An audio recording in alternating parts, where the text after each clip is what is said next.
Hello to my friends out there on Facebook and all over the world. Thank you again for all your likes and shares and stuff and for continue being a great support for this. For If I Can, You Can Talk Show. My name is Deborah Filbert and I am your host of If I Can, You Can Talk Show. And I want to say thank you to all the wonderful people around the viewers in the US and Africa, France, Canada, Korea, England, Spain, Dominica, Barbados, Trinidad and Tobago, Jamaica, St. Vincent, Martin, Antigua, and the beautiful islands of the Caribbean. Today, I want to say again, thank you, guys, for being such a great supporter for If I Can, You Can Talk Show. Today I always like to say a little word with you. Like yesterday, I was listening to a webinar, and it really pulled me back to why I started the show. And the topic was telling your story. Um, you know, Sometimes we're so afraid to tell our story, but you guys know it took me 40 something years before I could really tell my story, my true self. And it holds you back in so many ways. But one thing I can tell you that today, after listening to it, I realized how happy I am when the first time I told my story to someone else, and the first time coming on this show and telling my story to the world. And yeah, I'm so elated. So please, I know what I'll ask all my friends and people out there. Sometimes we have a story, we have something that's going on in our lives, or it may be from childhood.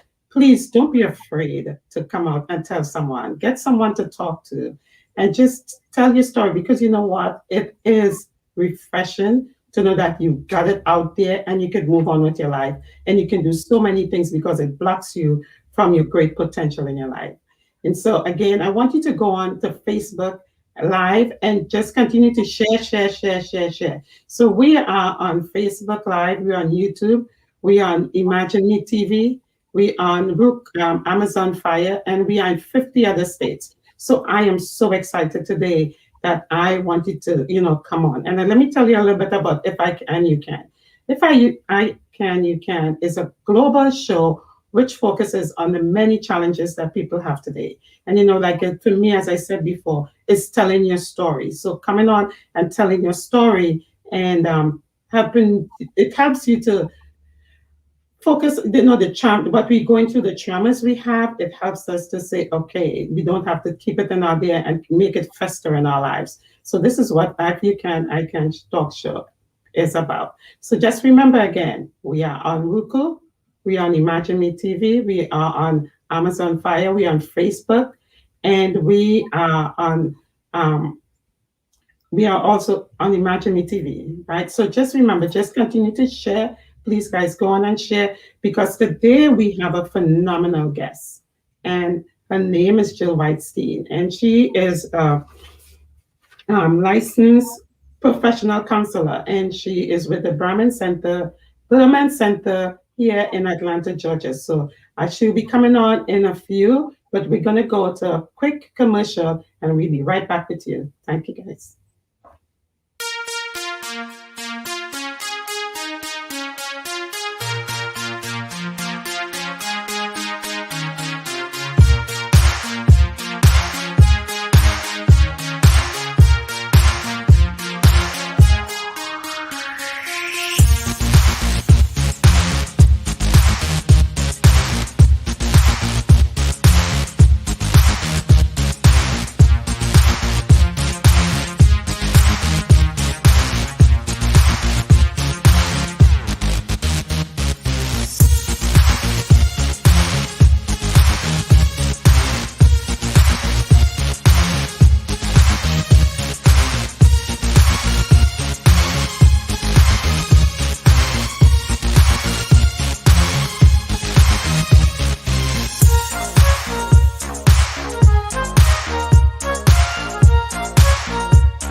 Hello, everyone, and thank you. Hi, Jill. Hey, how Hello, are you?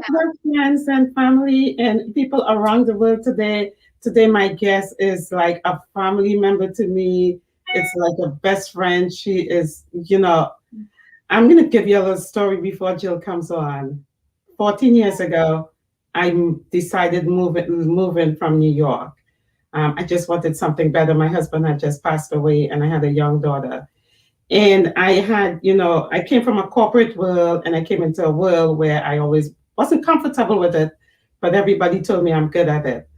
And I just put the ad out and I looking for a job, right? And I came in contact with this phenomenal woman who's here today, and her husband and her family. And every time you always hear me talk about them on the show, today you are seeing that person who I talk about. And don't make me cry, Jill, because she has been the rock of my family, the rock of my life, the person I could go to. And I'm so happy, Jill, that you are here today to really talk about what you do. And I will tell you a little bit about Jill, but she will tell you the whole story about herself.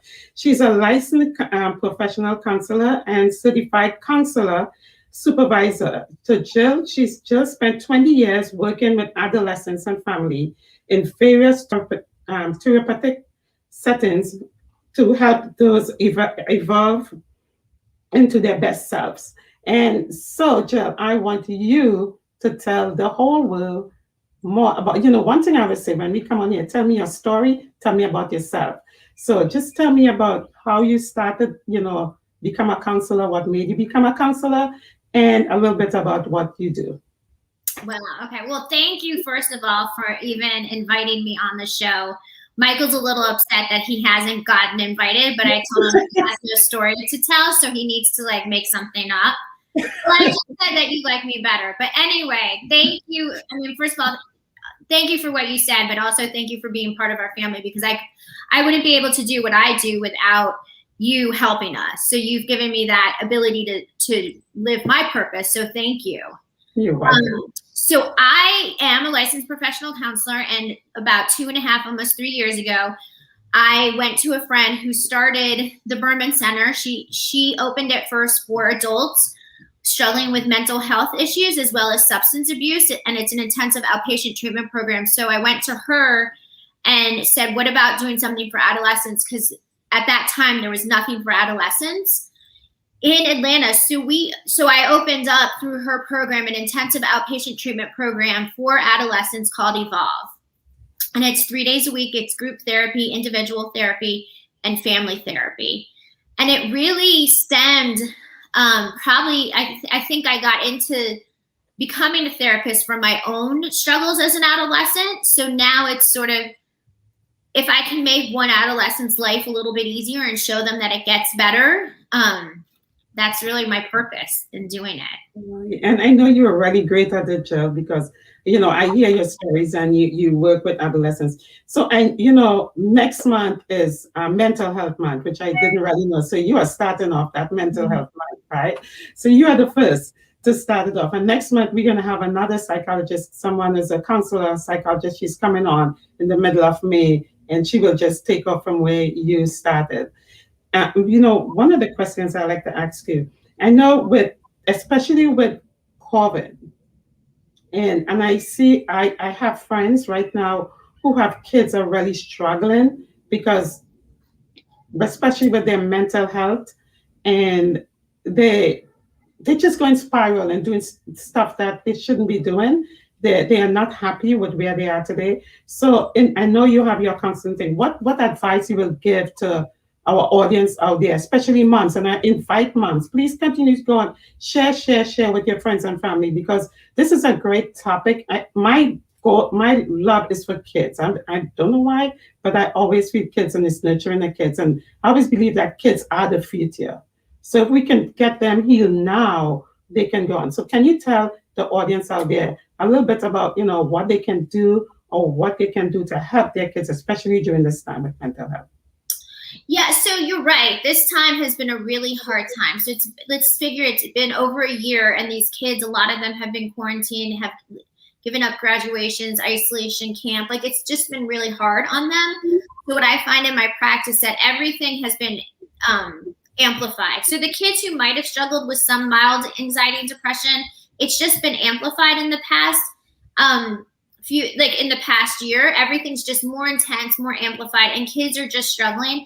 And it just shows you, well, I think it's great that we have Zoom and we can connect through Zoom, but at the end of the day, these kids need one-on-one connection, and it shows you just the power of community and connection, and that when those things are taken away, people do struggle. So things have just been amplified. So I think it's just, acknowledging to kids that it's been a really hard year. I think it's been a hard year on adults and kids. And I think sometimes, parents are going through it too, just as well as the kids. So as a family, like doing check-ins about it, like how's everybody doing? How do you feel about just checking in as a family emotionally is really powerful, and acknowledging it's been a hard year. I think as much as we can, for those who can get vaccinated, I would say, if you're comfortable, get vaccinated, because it does give you the ability to try to get things back more to normal. And if you're comfortable letting your kids go back to school and just trying to get back into those things, because they really do need it. So it's getting them together with friends safely. And again, I think it's just checking in with them and checking in on your friends. Everyone just sort of checking in on each other. Like, how you doing? What's going on? Because it's been a really hard year. Yeah, and I do believe in that. I can say I had you guys during the COVID and, like family and friends, but sometimes I still feel isolated because a lot of the things, how active I am in doing stuff, and a lot of the things I couldn't do. First, I was at fence of doing the vaccine, but I'm happy that I did it now because I feel more comfortable. I can go out, even though I still have to wear my mask, right? But I feel more comfortable with that. And, another thing to use, Evolve. And I looked at Evolve, and I know you do with the kids and with mental health and the adolescents who are struggling with anxiety and depression, right? Mm-hmm. And depression, and I come back and look at it, maybe I too was depressed as a child because looking back as from where I came from, and it took me 40 something years to get to that space of being open with my childhood abuse. We know we have so many. And now what I realize, the more people I talk, and as I said before, what I learned about sharing your story is such a great healer. But what I realized, I have so many people that I getting in contact with since I'm doing the show that are in that same space like I was, who's still afraid to talk, who's still afraid to share what happened to them, or still hold on to that past where they shouldn't hold on. And as a counselor, let's say therapist, what advice would you give to those people out there? And even not only children, because what I realize now, we have a lot of kids who are still being abused mentally, physically. So let me just clarify. So are you asking sort of how to not get out of your box or recognize, yes, not sort of stay the same? So I think the first thing, first of all, I'm a therapist, I've been doing this, and I think we always, a great story that I have is I was asked to do a presentation, and I get so nervous. I was like, no, I don't want to do this. So my initial response is to say no, no, I can't do it, or come up with some excuse. And that goes back to me working from a space of feeling like I'm worthless. No one wants to hear from me. How am I the expert? Sort of that self-doubt that we all have. So in that moment, I recognized okay, they wouldn't ask me if they didn't think I could do it, getting outside of my box. So I think for me, so what I'm saying is in that moment, it's recognizing sort of the boxes that we go into, sort of the patterns that feel comfortable to us that we go into. And then once you sort of figure that out, then it's recognizing, okay, when I am in that box, how do I get out of it? So, and literally this was just a few days ago. So I got into my worthless, I can't do this box. And I was like, I still said yes, so I'm going to do it. But, it's just sort of working through that. And for me, it's like preparing for the presentation, having information, talking to people to make sure it's good information to help me feel more confident going into it, but also recognizing I'm not that same person from when I was an adolescent, but unfortunately, sometimes those patterns are set into us, and that it's easy to slip back into it. So it's recognizing it and then doing something about it. Oh, that is so true, and I think I realized that about myself, and you can see that too because when you first met me, who I was and who I am today, because I was in that box where I was still afraid to speak, still afraid to Yeah. open, share anything with anyone, and I can say I lived that for so many years of my life. But now I still feel sometimes boxed in. If somebody asks me something, I don't have to say, afraid to say no. I say yes instead of saying no. But now I know that I can say no and yes because Mhm. Your I voice. own myself. I know that who I am now, and not afraid to come out and say, hey, no, I don't want to do this, or no, don't Right. do this to me. So I'm happy about that. Another thing is, like, I looked at um, the Bremen Center. Can you tell them what? I know we have the Bremen Center here in. I hope I'm pronouncing it right. Perfect. in in Georgia, and we know we have a lot of people out there. Even I'm not sure if it's only in Georgia or whatever. But what I love about it is helping it's teenagers you deal with, right? Mhm. Helping teenagers because they are the ones who are going out there. They are the ones because some of these teenagers are being sex trafficked. They decide they're so depressed and with everything going on right now, and they have to have this, and if they can't have it, they get so anxious about it. So I know today is you, and so just tell more about the Brahmin Center, how you can help, and if people who have kids, how they can get. Now, but I could give you that in the end. But what the program is about. So the program is we ask for an 8-week commitment, but really comes down to probably like 12 to 14 weeks with added step down. So it's 3 times a week group therapy from 4 to 7. So it's an after school program. And we work closely with the schools because I understand that school is a priority for parents and for kids, a lot of the kids. So we work with the schools just to let them know they're in treatment. It's pretty intense. They're in therapy. So they're in group therapy for 9 hours a week with an additional 1 hour of individual therapy as well as family therapy. So family therapy is every week or every other week. Plus there's there's groups for the parents. So we really believe like we have to work with the whole family system to help the child. So we offer a lot of support for the parents. Comes to parenting, we can help them find therapists for parents to work through their own things that they're going through. Because I think having kids can often bring up a lot of stuff within yourself. And we're pretty creative with how we approach our kids because we understand like a lot of them don't want to be with us. Like they want help, but it's like after school. So we really are hands-on, creative, experiential. We pull from a lot of different therapeutic modalities. So I don't prescribe to one. So we do DBT, CBT, experiential art therapy, music therapy. The kids have yoga, personal training.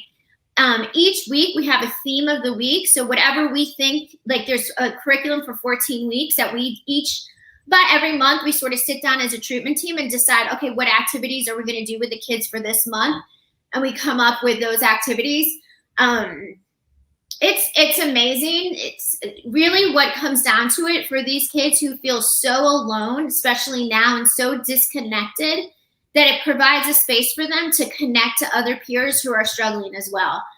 So my favorite part is to seeing kids that come in, shut down, have no friends, feel so alone and isolated, and then to see them connect to their other peers is pretty amazing. Oh, that's amazing. That's Yeah. really amazing to see because when kids have, especially when you're younger, and I could see when I was younger, I'm bringing in my story today. When I was younger, I always stayed by myself, and I had friends, and it just came to me recently.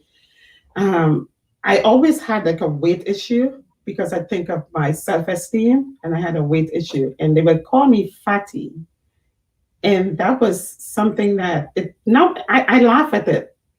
But as you're saying that the kids come in and they're struggling and they don't have friends, so that is the same thing that could happen to people years ago with me in the 60s. 100%. Yeah. Yeah. And You just didn't have the treatment back. Like people didn't know. I also wonder, Deborah, like often kids who were sexually abused will put on weight to protect themselves. that's So it. it's a protection. Like you were protecting yourself from anyone coming near you. You were making yourself the least desirable, so no one would look at you invisible. And that's you didn't realize what you were doing, but that's what you were doing, is to protect yourself, keep the world away from you, because the world was mean to you. Yeah, and that's true. That's what I realized, just going back now as I start telling my story and getting on this show and talking about it and talking to other people. I realized that that's what was happening to me, because I was so scared to even share my story with others, even my parents, even my friends, what was going on. So it took me all these years to do that. So I'm so happy that, and too, I did talk to you about it. You were one of the second person I spoke to about it. And I had one other person I spoke to about it, So I'm so happy now that I'm at this space.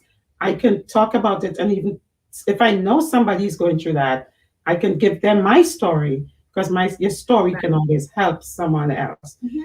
You said elevate. How did you come up with that name? I know. So it's Evolve. So Evolve, yeah.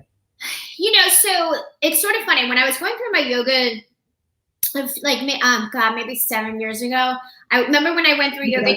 Yeah. So that was sort of the start, of this spiritual journey that I went on. That was probably when I started to do yoga, and then I went and became a certified yoga teacher. So during that time, there was a story that really stuck out to me, and the story is about the lotus flower. So the lotus flower grows in mud. So it's a tiny little seed is in mud, and it just this seed pushes its way up through this thick mud and blossoms into this beautiful flower. And that story just always resonated me, because I had struggles growing up. It was hard. I had OCD, adolescence and childhood was so hard for me. So I always just it resonated with me, sort of your childhood, you're pushing up through this black mud, boom, into adulthood of this beautiful flower. So that's the symbol of Evolve, is the lotus flower, and it really comes from that. And then I thought more about what do I want for these kids? Well, I want to help them evolve into who they're meant to be, and really help them find their meaning and purpose. Because I think that's one of the big things, that when kids come into us, a lot of them have no meaning or purpose in their lives. They've given it up. Activities they used to love because they're depressed have gone by the wayside, or they really just don't know who they are and their identity. So we do a lot of work around that and trying to help them sort of figure out who they are and give their lives meaning and purpose. That is so true, because Evolve, and another thing is, when I talk about kids are the future, that's where you are helping these kids to come out from that stage and evolving them into something beautiful for the world, which is so, I love that. It's that these kids. It's amazing, and they stay connected. Again, we've been open 2.5 years. And I have one who wants to come back and intern for the summer. It's really, or when they come back to visit, we have a strong alumni group that we offer, and they always come back, and it's just amazing to see that. Yeah, to see kids evolve from where I look back now. For me, I remember part of my story is when I first moved to New York, I was working in a law firm, and when this person said, "Oh, you got to do this," you don't belong here. You need to go to do, she had this job for me, and that's when I started as a nanny. And I said, I hated this. But now when you look at the kids, how they evolve from, now I'm going to start using that word, because evolving from who they are as babies and who they are today. And sometimes when they come back to me, they say, "Oh, I'm so happy because you were part of my life." And I'm like, okay, I didn't do anything much. I just did what I had to do. But hearing the way how you talk about it now, is that these kids evolve from where they are today. They are really in college. They're doing so great for themselves, but having that strong somebody in their life to pull them up. I look at your two. They, they evolved from who. I look at Reese, I look at AJ, and I'm like, oh, AJ was on last week. And guys and friends, this is AJ's mom. Everybody had so many comments every time I walk around. "Oh my gosh, he's so great. He's so great." This is AJ's mom. Well, so they have evolved. I would never, when AJ was a baby, think to who he is today, or Reese too, which is how strong and amazing she is. So I always tell people, like, you've had a part in that. Like, you've had a part in raising them, and parts of you are in them, you know, like their compassion, their, you know, when we drive by and we see a homeless person, mom, you got to stop and give them money. Like, all those little things, that's you. Like, you've exposed them to a whole other world that they haven't known. Yeah, and I never look at that, Jill. I do stuff in a way, I just do because I know I'm doing it, but never look back at it to say, oh, you know, somebody's learning from it. Yeah, But yeah. on the other end here now, here and you talk, because even though we are together, I know you work at the center.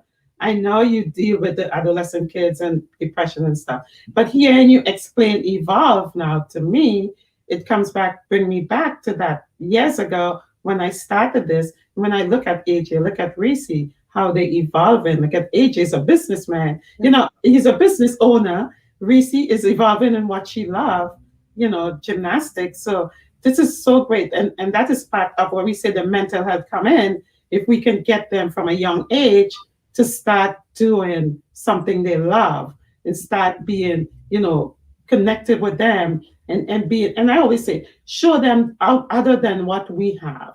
Show them what the poor lives like, or what, and be empathetic to others, because we never know what they're going through during the day.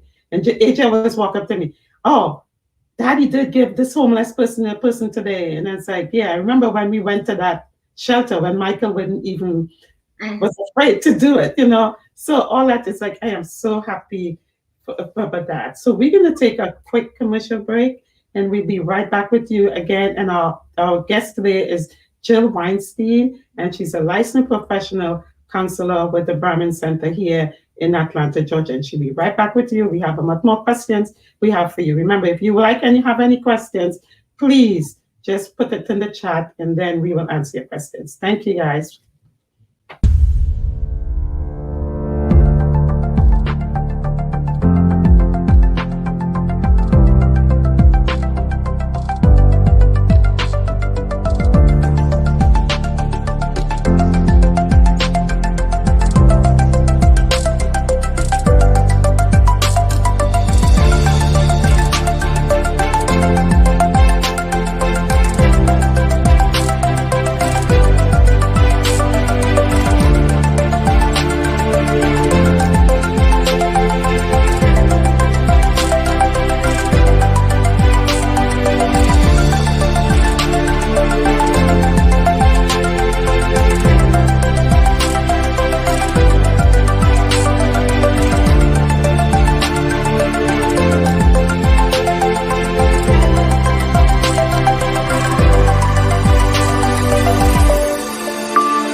And that's the beauty of natural health, because you're not working on a specific disease as you do in the allopathic medicine, but you're actually working on a specific body, your body. So-called, that's the nutritional microscopy.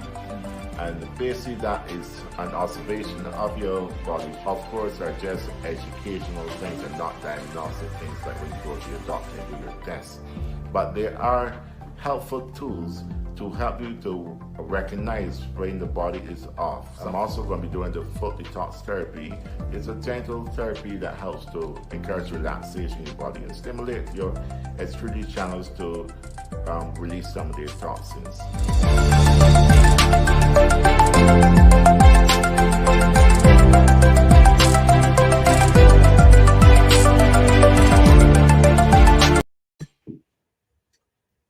Thank you guys again, and welcome back to If I Can, You Can't Talk Show. Remember, If I Can, You Can't Talk Show. focuses on the many challenges people are facing today in life. We talk about what challenges. So now today we have depression, and we have mental behavior, anxiety with kids. So today our guest again is Jill Weinstein, and she's a licensed professional counselor with the Berman Center here in Atlanta, Georgia. And remember, if you have, you're looking for a counselor, you're looking for help for your kids, which we know our kids need that now, really more than ever, just reach out to the Berman Center, and Jill will give you at the end how you can reach out to her. So Jill, we coming on to, do you have anything that you want to put out to the audience, especially with Mental Health Month coming up, what they can do to protect themselves or help themselves through this, mental health and depression with right now? I mean, I think it's just taking care of yourself. So having like a good, let me back step. I think that whether you're struggling or in recovery, and we talk about, I think we often think when we talk about recovery, it's for addiction, but recovery is for everything. We're all in recovery for something, anxiety, depression, whatever it is. It's doing something every day that connects you to your higher power. So you might not believe in God, and that's fine, but it's just connecting yourself to something, and that's really spirituality. So even if it's taking 5 minutes and just meditating every day for 5 minutes, or it's going for a walk, or it's something where you just are able to ground yourself and just feel connected to something that's bigger than you. Often that can be get out into nature. I would say do that, because we all need that right now. Yeah, just taking time for yourself, connecting with friends, trying to meet them outside, just being with people at this point, I think is really important. Yeah, it's really, that's really true important. Sometimes I sit on I'm like, for me, I'm average, like to go to church, and I always have my group friends that I will hang out with, but some of them are older and they're still struggling with getting outside. And when we look at it now, we can't only look at it as kids too. We look at it as adults, like the older community, our seniors, they are struggling a lot with this. And so sometimes we could think, what way could we do to help make our seniors feel not boxed in, or they can't go out or do something, because they are the ones who are more, especially with COVID, more would struggle more with like, oh, I'm afraid if I get COVID, and they have minor issues that's going on in their life. So sometimes they can't go. So I can understand that. And mentally, and I heard a lot of older folks who's like struggling, they used to just go out with their friends. For me, what I would do, I would pick up one of my older senior citizens and go out for coffee and stuff. Now they don't want to do that. Right. They don't know what to do that. And some Zoom is another thing, but they don't even know how to use Zoom. Yeah, I think, if they feel comfortable going to their house, having coffee outside, writing letters, calling them, letting them know you're thinking about them. Yeah, and even think about cards. Like a thing years ago, we always send a card to somebody. Yeah. It's like sending a card out there to someone, saying that you love them and you're thinking about them. Is something they read about. And then you did talk about yoga. Mm-hmm. So you still, that yoga, I remember that yoga you did it. What made you, get into yoga, and why? Trying to think of when I got into it. I don't know. I always have worked out, and I always enjoy it, and I just wanted something different, and I just really fell in love with it. I don't know. For me, it spoke to me. I had done a yoga class years before when I lived in New York and didn't like it, so I wasn't ready for it at that time. I think you have to be open and ready to it. And then I went to a yoga class in Atlanta, and I don't know. I just really connected to it on a deep level, and then just kept going back to it and back to it, back to it. My yoga practice has slowed down a little bit because just the studio that I like closed, so I've had hard, but I do try to meditate every day. Again, I think people have this misconception that you have to sit there in lotus position for 20 minutes. Even if you just do it for a minute, that's a minute more than you did yesterday. Right. It's just a minute of not being on your phone, of sort of grounding yourself and just being still. Right. And that's true. I know I did a little bit. I do a little bit of it, but I'm not like persistent in the yoga thing. Yeah. But still, every morning I do meditation. I make sure I put some positive words in my mind so that I can take my day out with me. It's like reading the Bible or reading a book that is positive to me. Um, I'm looking at your bio again, and one of the things I really we want to stress on is anxiety and depression in kids. Anxiety, what causes kids to be anxious? What causes their anxiety? Because sometimes I feel, why? I mean, there's so many reasons why. Like, it's hard to say. Some of it's just, you have a genetic component. I think some kids come from just more anxious parents or just genetically more anxious. So that's one thing. Then put into the right situation is another thing. And then sometimes they don't have the skills to sort of manage their anxiety and work through their anxiety. So it's that also exacerbates it. So there's a lot. There's not like one pinpoint reason. There's a lot of little different factors that play into why some kids are anxious or depressed. So if I'm a parent and I come to you and anxiety, like what programs would they do for the kids with anxiety?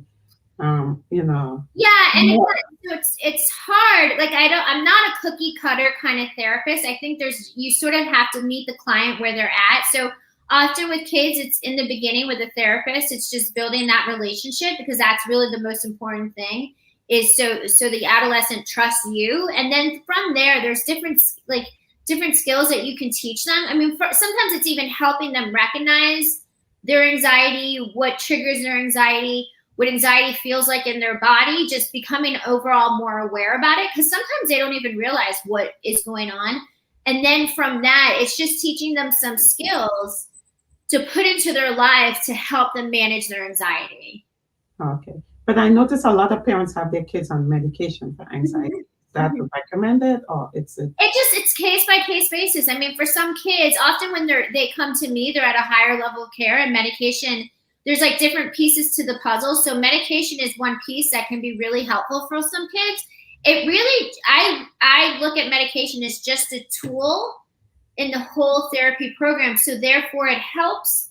Sometimes they're so anxious or they're so depressed that they can't even learn any coping skills, because there's this like big wall or this big heavy thing on top of them. So medication just sort of gives them the space to breathe so they can actually access their coping skills. They might not be on it forever, but sometimes for some kids in certain situations, it can be a helpful tool. Wow. That is it. And I know depression, and I know like a lot of kids who were depressed, and I know a family who's struggling with that right now, with their child being in that depression stage. But every time you look at it, that child wants to kill themselves, or that child is doing something that's so, and I know we have a lot of parents out there who are struggling with that right now, who want to know, like, what would you tell a parent like going through, because the mom I know right now, it's tough for her. It's really tough for her. And even though that child is going to counseling, it's like, do I commit my child or not? And you still, as a mom, it's a mom. I'm like, no, I want my child around.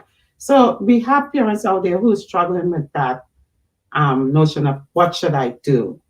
If I'm doing everything, but what can I do? And that's part of mental health. We can call that, right? That's part of. Yeah, and I think it's talking to a licensed therapist, psychiatrist, psychologist, like someone to sort of weigh out all your options and help you come up with a good treatment plan. I definitely think when your child is struggling, like you yourself also need support. Yeah.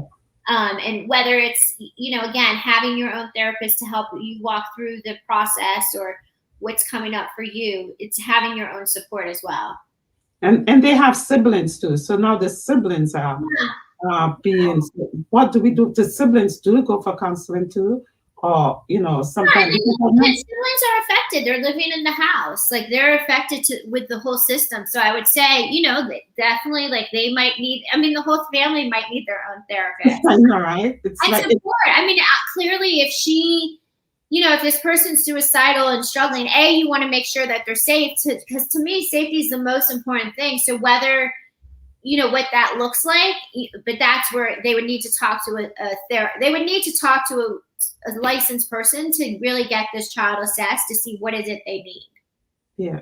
But so another thing, if they already did that, but it's tough because what they do everything that they could, but it's still like nothing works for that child. And it's like, I looked at that and I'm like, wow, it's like, sometimes it's like to commit your child to something, like you have to give up on your child when you try.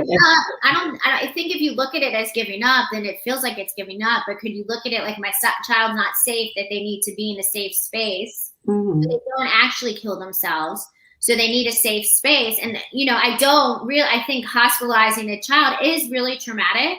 But if that's what they need, that's what they need to keep them safe. And then once they're in there, it's sort of figuring out what do they need. Maybe they need more of a residential program that's 3 months long, or it just depends on what their need. There's a lot of great programs out there, a lot of great wilderness or residential programs that work with kids and do amazing work. It's just figuring out, everybody's so different with what they need. So it's hard to give a blanket statement as to why this person's not getting better, because I don't know them. Yeah, I don't know, but I'm just throwing the question out there because it's happening right now, and it's young kids, and it's happening, and maybe not the only one, but we parents out there, you may be going through that same thing, and it have some people who could afford it, or some people who think I can't do it. I don't know. I do not know what to do.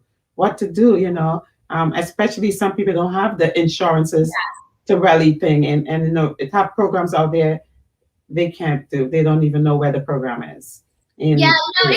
It's definitely, there's not a lot of services for adolescents, and it's a hard process. It's hard to walk through.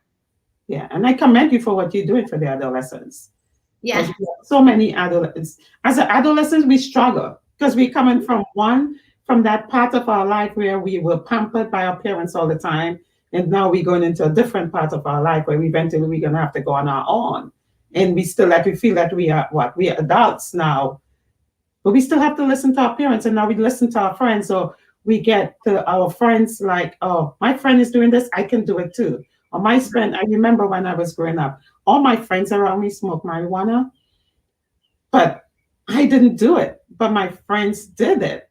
And I had some friends who was like, well, for you to get into the group, you got to smoke it. And I'm like, no, that wasn't me. So I walked away. I think I had that thing where I still hang out with my group, but I wouldn't do it. So I was the one who left behind. Like, you felt like left out because they were happy with doing that. So when I look back now at kids now, they can be left behind when they're not in the norm with the crowd. And that too, where the depression and anxiety come in with them. Yeah, definitely. There is that factor where friends, especially you see it around middle school, transition into middle school or transition into high school, where friend groups change, and that can definitely be a trigger for kids. Like, where do I fit in? Who am I friends with?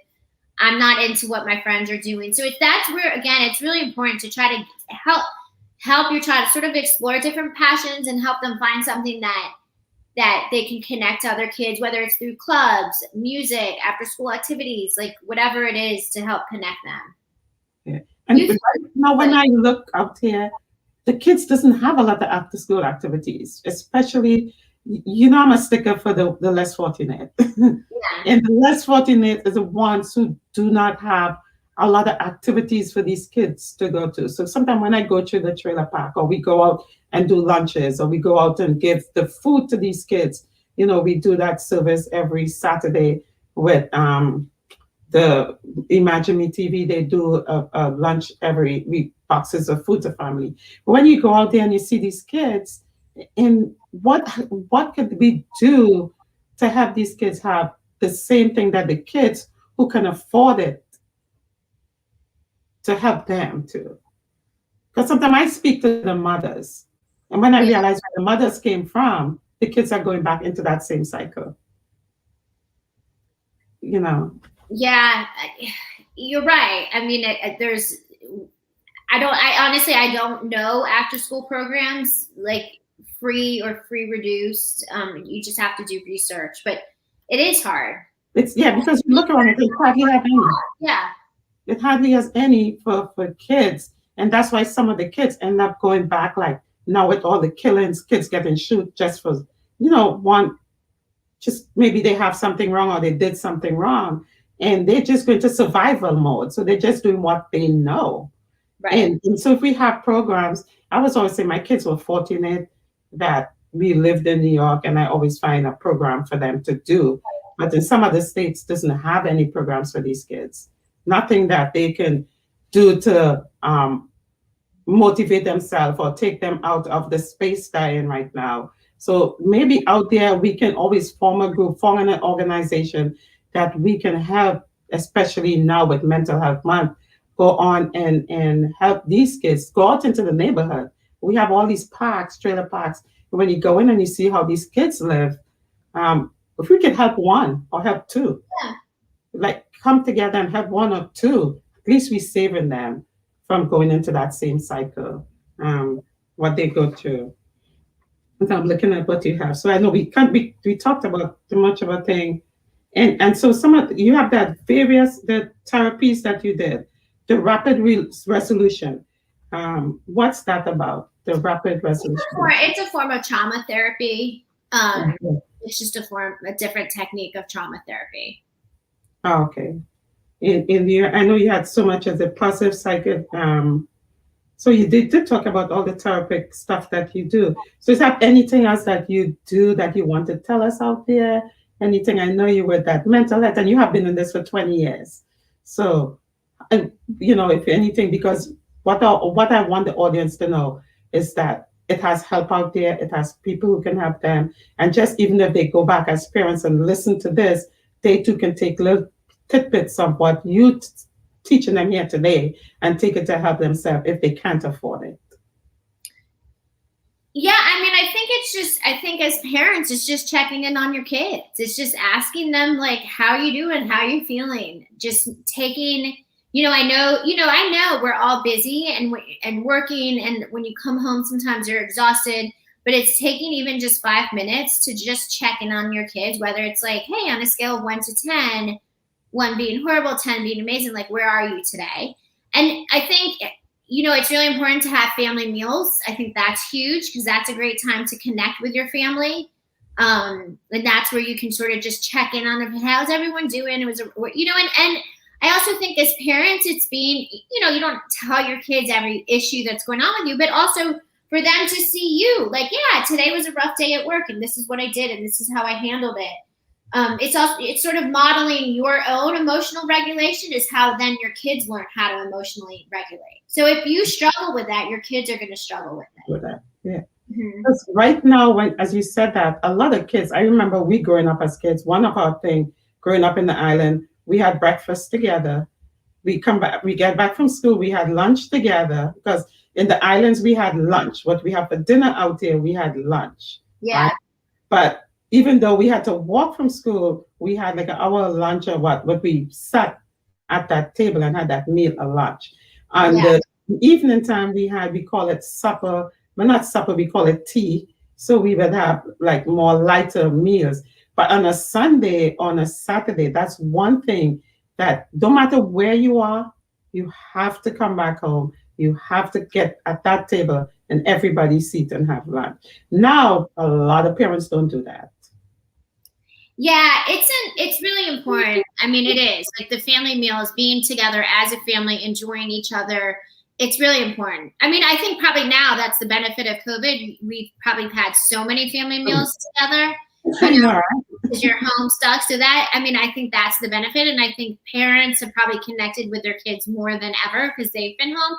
But it's also, they might connect, but they might not because you're working from home. So there's no real boundaries when work and home shut off. So it's just, I think it's taking the time to connect with your kids, playing games, being with them, meeting with them with what they want to do, sort of like, I don't really like video games, but I'll play Among Us or do Roadblocks just to connect with my daughter.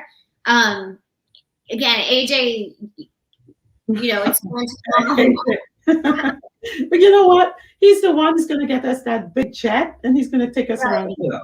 He has his own, he has his own unique way. in what? He still cook for us. So He does. He's amazing. Listen, he's he's amazing. amazing. So It is connecting with your kids and just letting them know that they're seen, that you see it. So if they're having a rough day, ask them, like, yeah. it seems like you're having a hard day. Like, talk to them about it. Yeah. And I do activities with them, even though you don't have the time to sit and eat a meal. Maybe like make cakes with them or bake cookies with them, or do something, or just go out for a walk because you come back home. You do something with them or read a book. I always used to love reading books with my kids. Yeah. And I think that kept us connected. To this day, we have tons of books all over because they still have that thing. They can pick up a book and read. I'm like, my youngest, she had books here, and she was, don't give away my books. And I'm like, oh, we could give those books away, 20 something years, you don't need those. But she's still into the books, like reading a book, or she would send me copies of books from Amazon. Oh, I'm reading this now. And that too helped. Yeah. I remember when the kids were younger, we used to be reading books with them all the time. Yeah. Yeah. And even that 15 minutes, you come from home and you just take that time and you read with them, or you take their books and read with them. That's what I would do with my kids.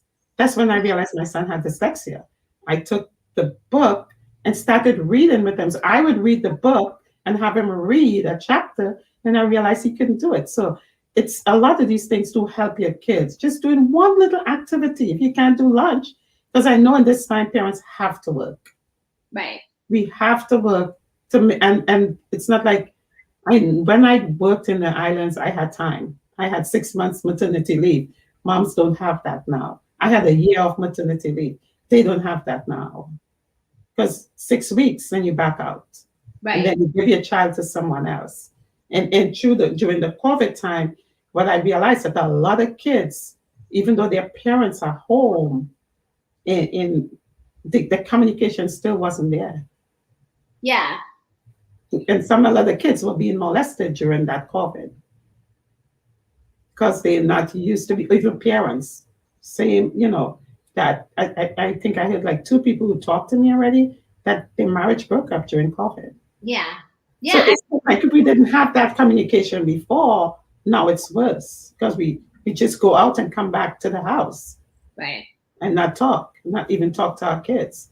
So that's one of the things, is just like going out with the kids, doing little thing, even go to a museum once a month or something, just taking them out there. So that's one of the things I look at this time, especially during COVID. It opened my eyes much more to see it. And I'm glad that I did that with my kids. And I'm happy that I had that as a child growing up, that structure of family time, even though I couldn't talk about it. But I still had that time where we had that strict rule. No matter if you're playing outside, when it's lunchtime, you got to sit at that table. Yeah. And I think as families, it's picking, at least once even if once a week, but I'd rather more times like we're going to do dinner, or if you can't, so then breakfast. I know that kids have sports. I always feel like Sunday is a good night to as families to sort of regroup together as a family. Right. And then it's finding activities that together as a family you can do. So it's not always serious. It's just, let's have fun together and laugh together and just be together. Do something, do out, get out. It have free stuff out there. Just do some free stuff. Make the kids, you don't have to stay in the door. Go to the park and, playground. But now kids don't do playground anymore, the older ones, but do something with them out there. Yeah. We are about to, do you have anything else that you want to leave with the, talk about? Like we have, there's like 3 or 4 more minutes. You want to leave out there for the audience out there, this is your shine to let them, give out to people, especially coming up to Mental Health Month in May. Just leave them so that they could be more aware and more healthy. Yeah, if you're struggling, there's no shame in it. Don't go and get help, call someone, just talk to somebody about it. And now because of COVID, there's in the sense of if you can't get out, there's telemental health. There's now even apps on your, you can online find a therapist. There's a lot of access to therapy right now. So I would it's been hard on all of us. So I would say get the help that you need. There's no shame in it. Okay. And you know, I would love you to tell people where they can find you, where they can find the Permanent Center. Yeah, so the Berman Center is in Dunwoody, Georgia. So if you just Google the Berman Center, I don't know, I think it's bermancenteраtlanta.org. Oh, I don't know the website. Google the Berman Center and you will find us. And there's a phone number and you can call. There's admissions answers, or our admissions department is amazing. So even if we're not the right fit, we will try to find the right place for you. Okay, that's awesome. That's good. So that's awesome, Jill. And I am so grateful for you coming on. Thank you. Thank you for inviting me. And at least out there, I hope you guys got a lot of information, especially with mental health, but especially with depression and anxiety. And I know a lot of parents out there who are struggling, especially with their kids going with mental health. That in itself is so hard. When your kid is struggling, you as well also need help and support. So there's support groups out there, but it's also finding your own support when it comes to parenting them. Because if you just need help. Yeah. So find a sisterhood or find somebody who you can talk to, somebody who you can just say, hey, I'm struggling. And that person only have to listen, because for me, it's letting it out. That person doesn't have to give you, but letting it out. And so in this time with mental health coming up, let's keep true, find a friend, find a sister. And as Jill said, Google is our best friends right now. So Google the counselors, Google people around, and just find someone who can help you. As I say, what I did for me, talking I could say mental health, my depression, my struggles, when I spoke it out, when I spoke to someone else, I know it helped me. And that's why today I am doing, if I can, you can talk show, and you can do it too. You can do just what I'm doing, or do more, or start your own business, or do something that you love. So don't be afraid to talk. Don't be afraid to ask questions. Don't be afraid to Google. If you have any questions, or if you're out there and you're looking for a therapist, just go Google. Yes, remember, it's the Berman Center Atlanta. It's the Berman Center Atlanta.com, and the phone number 770-336-7444. So 3 4s. So Berman Center Atlanta.com. Okay, so guys, you got it, because we want everybody to be healthy and safe coming for the next couple of years. So come on, just go on, find someone to talk to, and if you need help for your kids, just reach out to Jill Weinstein or the Berman Center in Atlanta, Georgia. All right, so I'm going to say thank you again, and next week we have another phenomenal guest. You're going to see the flyer online. Share, and we're going to say thank you, guys. See you soon. Bye. Bye.